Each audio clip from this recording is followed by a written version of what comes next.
Okay, we'll look on some basic node set. So the next one, actually mostly what we're going to do is work in advanced mode. So let's switch, and then you can see right here it says menu and all this switch. We go click OK, and you notice we actually flip on different sides. In some cases it does help us tell you between those modes. So you'll notice in advanced mode we have more elements on top of the top that obviously give it us better access, like ruler and other things that we're accessing. We also have it information enabled. The menu overall preview is a little bit smaller because as we work with plants, we actually will be drawing less and less, and mostly we will work with the nodes, as well as the parameters is increasing area, so it gives us a little bit better and bigger area. As well, you can notice right here we add additional toolbar with the nodes, different type of nodes that we can create and enable, and we'll go over them. We still have some drawing tools, but we also add all these additional components like Hydra and all other forms and shape as well to our properties.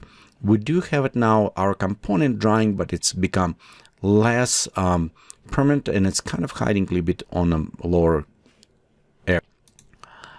And we do have our summary of materials still be on the bottom right corner. Our top menus, they're still exactly the same, only with some exceptions. Right here we have our switch on the toolbar, so you can see we have it all of these properties enabled on toolbar if you want to visible.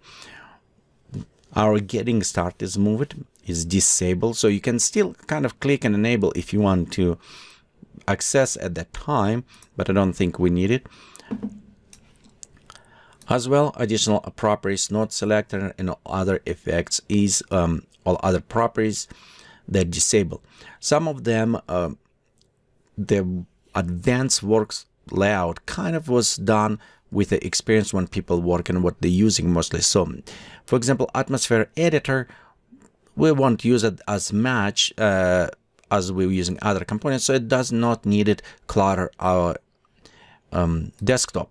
You can still enable and access this or move it away on different screen, but most time you probably won't use it in your sessions when you design your plans. So also let's look on a couple things. One, I want to look on the workspace tab, and right here you can see we have a lock workspace and show panel titles. If we disable show panel titles, right here you can see we disable of those. They don't show what panels mean, and personally, even I work for some time, but I still like see the panel titles, so I want to see what they do.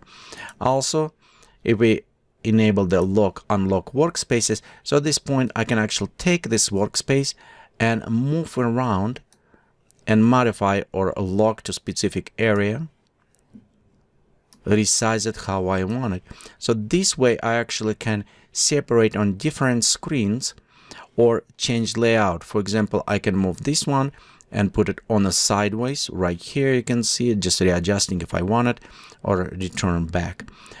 The customizations you can do in the future if you need it, and when you're done, just be sure you go back and you want to lock it. So just accidentally you don't drag some component away from menu or some other areas. You can also put it on different screen if you need it. For the purpose of these tutorials, and so you can easily follow, I will just keep it a standard advanced layout. So I won't customize as much, or just maybe even only adjust the sizes so we can preview better. But overall, I will keep it same advanced layout. So in this case, if you see where I'm doing or where is located specific tool, you can follow very easy with that.